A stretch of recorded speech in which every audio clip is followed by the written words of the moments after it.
संस्कृत आए बच्चों।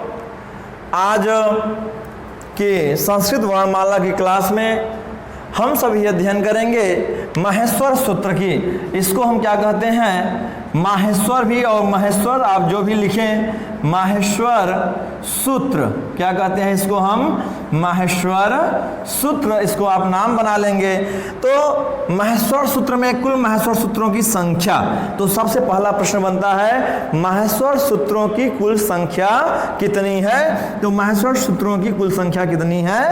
14 है। तो चलिए आज हम सबसे पहले माहेश्वर सूत्र को पढ़ लेते हैं। हम एक एक वर्ण पढ़ेंगे। ध्यान रखेंगे यहाँ पर जो वर्ण आपको संयोजित किए गए हैं, यहाँ पर ये वर्ण देख रहे हैं आप, पूर्ण वर्ण लिखे गए हैं। तो जब डमरू की धुन से निकले थे तो यहाँ पर ये पूर्ण वर्ण नहीं थे। जो आप हय वर्ड देख रहे हैं वास्तव में इनका रूप कुछ इस तरीके से था। क्योंकि हम किसी भी व्यंजन वर्ण को बिना स्वर की सहायता के नहीं पढ़ सकते हैं, इसीलिए हम इन सभी में अ जोड़ करके क्या बना लेते हैं? पूर्ण वर्ण बना लेते हैं। तो इस बात को आप ध्यान रखेंगे। बात जब लिखने की होगी तो ये हमेशा कैसे होंगे? अर्धमात्रिक होंगे, अर्थात वे सभी हलंत युक्त वर्ण होंगे। इस बात को आप ध्यान रखेंगे। चाहे घ हो, ढ हो, ध हो, श, श, स हो, ज, ब, ग, ड, द हो, ल हो, य, मंगल नम हो, रिल री हो, ख, फ, छ, ठ, थ, च, ट, त हो, कुछ भी हो, वे हमेशा क्या होंगे? आपके हलंत वर्ण होंगे, कभी भी वे पूर्ण वर्ण नहीं होंगे। तो ये पूर्ण वर्ण बस इसलिए हैं क्योंकि हम इन्हें पढ़ सकें। तो चलिए आज हम इसको पहले पढ़ते हैं। पढ़ेंगे अ, ई, उ, ड़। अ, ई, उड़, अ, ई, उड़, अ, ई, उड़। हमारे साथ सभी बच्चे रिपीट करेंगे। अ, ई, उड़, अ, ई, उड़, अ, ई, उड़, अ, ई, उड़। आगे नंबर दूसरे सूत्र में री, रिक, री, रिक, री, रिक। आगे नंबर तीसरे में है आपका ए, ओंग, ए, ओंग, ए, ओंग, ए, ओंग। आगे है ऐ, औच, ऐ, औच, ऐ, औच, आए औच। सभी रिपीट देखिए, जब तक आप पढ़ेंगे नहीं तब तक याद होगा नहीं। और यकीन करिए जब तक आप माहेश्वर सूत्र याद नहीं करेंगे तब तक आप संस्कृत का क ख भी नहीं जान पाएंगे। क ख इन द सेंस आप सभी को पता है हिंदी पढ़ने के लिए आपको क ख का ज्ञान होना बहुत जरूरी है, तभी आप बुक रीड कर सकते हैं और कुछ भी लिख सकते हैं। उसी तरीके से इंग्लिश पढ़ने के लिए इंग्लिश अल्फ़ाबेट का जानना बहुत ज़रूरी होता है, क्योंकि जब तक आपको इंग्लिश अल्फ़ाबेट की ज्ञान नहीं होगा, जब तक आपको 12 खड़ी का ज्ञान नहीं होगा, तब तक आप कुछ भी लिख और पढ़ नहीं पाते हैं। उसी तरीके से संस्कृत का वर्ण जब तक आपको ज्ञान नहीं होगा तब तक आप कुछ भी कर नहीं पाएंगे। तो संस्कृत का वर्ण सबसे पहले पढ़ना है हमें। तो चलिए पढ़ेंगे अ, ई, उड़, अ, ई, उड़, री, लिक, री, लिक, ए, ओंग, ए, ओंग, ऐ, औच, ऐ, औच, हय, वराट, हय, वराट। सभी रिपीट करेंगे। हय, वराट, लड़, लड़, लड़, इया मंगलनम, इया मंगलनम, इया मंगलनम। आठवां झ, भय, झ, भय, झ, भय, घ, ढ, धश, घ, ढ, धश, घ, ढ, धश, घ, ढ, धश। आपको बार बार पढ़ना पड़ेगा। ज, ब, ग, दश, जब गड़ दश, जब गड़ दश, ख फ छ ठ थ चट ताव, ख फ छ ठ थ चट ताव। फिर से ख फ छ ठ थ चट ताव, ख फ छ ठ थ चट ताव। क पय, क पय, क पय, श श सर, श श सर, श श श सर, श श सर। हल, हल। चलिए फिर से इन सभी को देखिए, जितना आपको पढ़ेंगे उतना ही जल्दी आप इसको याद कर पाएंगे, क्योंकि जब तक आपको ये याद नहीं होता है आगे की आपकी कोई भी क्लास आपके लिए परफेक्ट नहीं बनने वाली है। पहले हम इसको याद कर लेते हैं, उसके बाद इसको याद करने का एक तरीका है, याद करने का एक तरीका है वर्णों का सामंजस्य बैठा लीजिए कि कौन से वर्ण किसके साथ हैं। आप सभी को पता होना चाहिए कि देखिए सूत्र 1 2 3 4 5 6 7 8 9 10 11 12 13 14 कुल 14 सूत्र दिए गए हैं। तो चलिए पहले 14 सूत्र पढ़ते हैं फिर से एक बार, उसके बाद हम इसमें कुछ विशेष बातें आपको नोट कराते हैं। चलिए बात रिपीट करेंगे। अ ई ऊड़, अ ई ऊड़, रील रीक, रील रीक, ए ओंग, ए ओंग, ऐ औच, ऐ औच, हय वराट, हय वराट, लड़, लड़, या मंगलनम,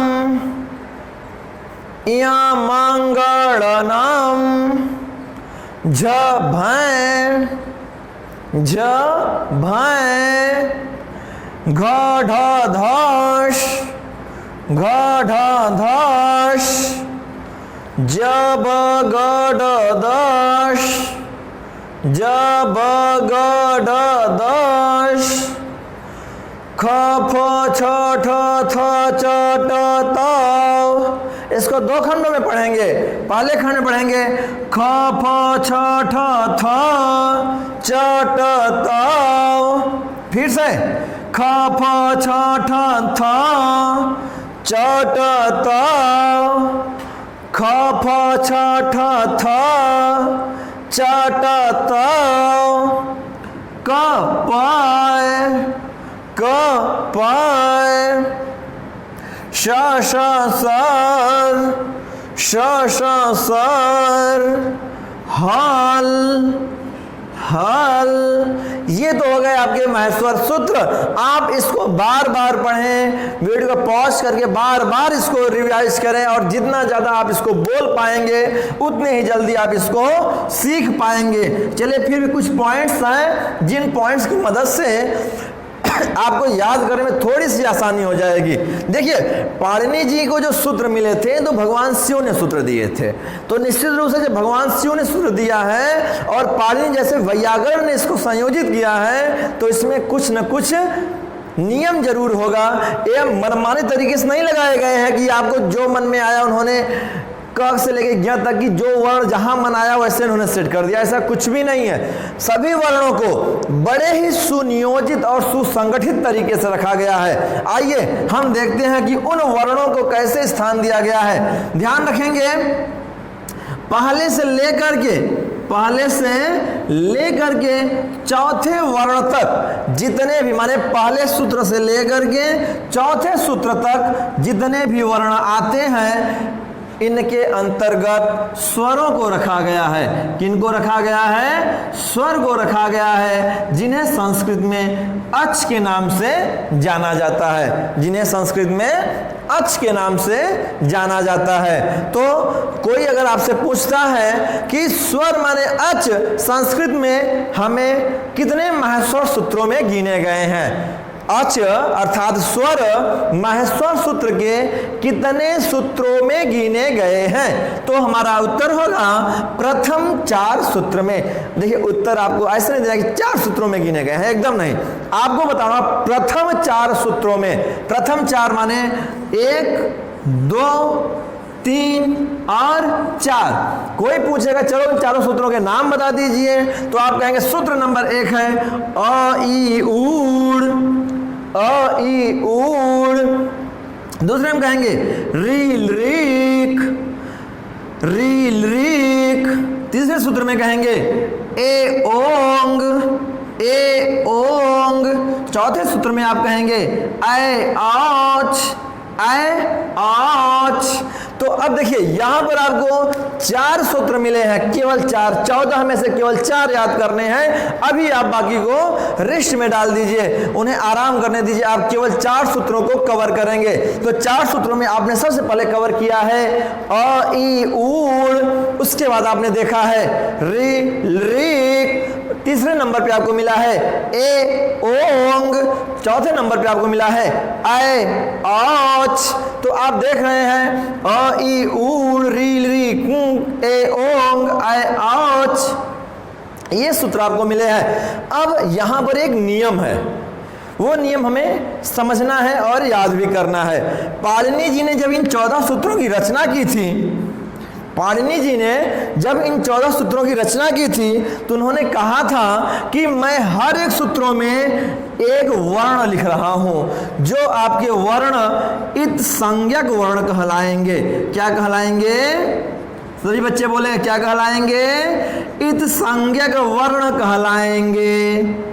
इस संज्ञक वर्ण क्या होता है? इस संज्ञक वर्ण वह वर्ण होता है जो शब्द के अंत में हलंत रूप में स्थित होता है और उस सूत्र में उसकी कोई महत्व, कोई वैल्यू, कोई उपयोगिता नहीं होती है, वही कहलाता है इत संज्ञक वर्ण, अर्थात जिसकी इति संज्ञा हो जाए।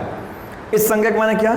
जिसकी इति संज्ञा हो जाए, अर्थात जिसका समाप्त हो जाने की संज्ञा हो जाए, वही इत संज्ञक वर्ण कहलाते हैं। समाप्त होने की अर्थात काउंट नहीं किया जाएगा। दूसरे सूत्र में क को काउंट नहीं किया जाएगा, तीसरे सूत्र में ग को काउंट नहीं किया जाएगा, चौथे सूत्र में च को काउंट नहीं किया जाएगा। फिर से पाणिनि जी ने कहा था कि मैं जो 14 सूत्र लिख रहा हूं, उन 14 सूत्रों में मैंने अपने कुछ काम के लिए इत संज्ञक वर्ण रखे हैं, जो कि हमें काम देंगे हमारे व्याकरण में। तो अभी आप जब महस्वर सूत्र में स्वरों की संख्या पढ़ेंगे, जब आप व्यंजनों की संख्या पढ़ेंगे, तो आप इन इत संज्ञक वर्णों को हटा देंगे, अर्थात आप इन्हें काउंट नहीं करेंगे। तो हमने अ ई उड़ में अब क्या पढ़ा? अ ई ऊ। रील रिक में हमने क्या पढ़ा? रील री। ए ओंग में हमने क्या पढ़ा? ए ओ। ऐ आउच में हमने क्या पढ़ा? ऐ आओ। ओके बच्चों, अब देखिए अ ई ऊ कुल कितने? 3। रील रिक कितने? कुल 2। ए ओ कुल कितने? 2। ऐ आ कुल कितने? 2। तो 3 2 5 2 7 2 9। कोई पूछता है कि स्वर संस्कृत में क्या कहलाता है, तो बोल देना अच कहलाता है। क्या कहलाता है? अच कहलाता है। कोई पूछेगा कि संस्कृत में स्वर कितने होते हैं, अच कितने होते हैं, बता देना संस्कृत में कुल 9 स्वर होते हैं, न तो 9 से ज्यादा है न तो 9 से कम है, कुल 9 स्वर होते हैं। कहाँ? संस्कृत में। कोई पूछे 9 स्वरों के नाम बता दीजिए, तो काउंट करा दीजिए। कैसे? अ ई उ, रील री, ए ओ, ऐ औ। ये 5 और 4 मिला के आपके पूरे 9 हो गए हैं। जो इत संज्ञक वर्ण जो यहाँ पे कटे गए हैं, इन्हें आप छोड़ देंगे। किसी को कोई दिक्कत इस लाइन में? नहीं होनी चाहिए। अगर है तो आप वीडियो को रिपीट करेंगे और जरूर आपको सॉल्व मिलेगा, और नहीं मिलेगा तो आप जरूर हमसे पूछिएगा, मैं आपको इसको दोबारा समझाऊंगा। अब चलिए हम इसके आगे चलते हैं। हमने 2 लाइनें जान ली कि आपके नंबर 1 से लेके नंबर 4 तक क्या होते हैं, स्वर होते हैं। स्वर को अच कहते हैं, ये भी मैंने मान लिया। अच कहते हैं, मैंने मान लिया, आपने बता दिया, हमने मान लिया। आपने कह दिया कि संज्ञक वर्ण होते हैं, नहीं गिने जाएंगे, हमने ये भी मान लिया इस संज्ञक वर्ण है, नहीं गिने जाएंगे। आपने कहा इस संज्ञक वर्ण को हटा करके वर्णों को गिन लीजिए, जितने वर्ण आएंगे उतने स्वर होंगे। हमने गिन लिए, कुल 9 आए हैं, तो हमने कह दिया कि हमारे पूरे पास कुल 9 स्वर होते हैं। इतनी बात से किसी को कोई दिक्कत नहीं, दिक्कत है। अब चलिए, अच्छा स्वर भी तो प्रकार के होते हैं, स्वर भी क्या होते हैं, प्रकार के होते हैं। कुछ स्वर आपके दीर्घ होते हैं, ठीक है ना, कुछ आपके क्या होते हैं, ह्रस्व होते हैं, तो कुछ आपके प्लुत होते हैं। इन सभी की भी चर्चा होगी। तो इन सभी की भी चर्चा हमारे पाणिनि जी ने अपने इन्हीं सूत्रों में कर दी है। अब देखिए, ये जो सूत्र 1 और 2, सूत्र 1 और 2 में मूल स्वर गिने गए हैं। सूत्र 1 और 2 में क्या गिने गए हैं, मूल स्वर गिने गए हैं। ध्यान से भूलना नहीं है, सूत्र 1 और 2 में क्या गिने गए हैं, मूल स्वर गिने गए हैं।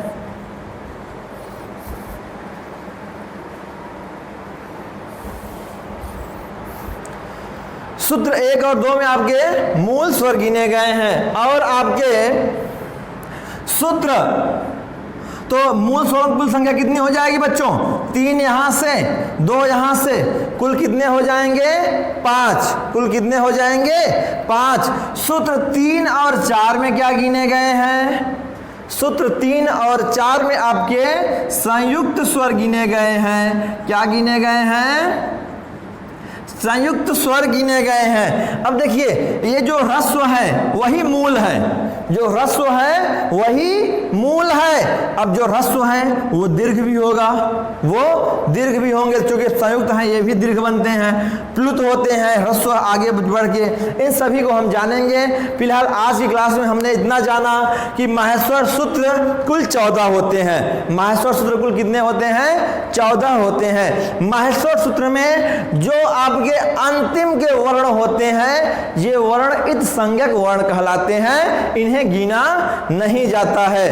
आगे हमने जाना कि माहेश्वर सूत्र में क्रम नंबर 1 से लेकर क्रम संख्या 4 तक हमारे स्वरों को गिना गया है, अच को गिना गया है। अब देखिए, हम प्रत्याहार, ये जो अच है ये प्रत्याहार है, ये अच क्या है, प्रत्याहार है। तो अच कैसे बनता है, अच कैसे नामकरण हुआ है, इन सभी की भी जानेंगे हम। उसके बाद व्यंजन किसे कहते हैं, व्यंजनों की संख्या कितनी है, स्वर और व्यंजन को मिला करके क्या कहते हैं, इन सभी को भी हम जानेंगे। लेकिन अपनी नेक्स्ट वीडियो में, आज की क्लास में इतना ही बच्चों। नमः संस्कृताय।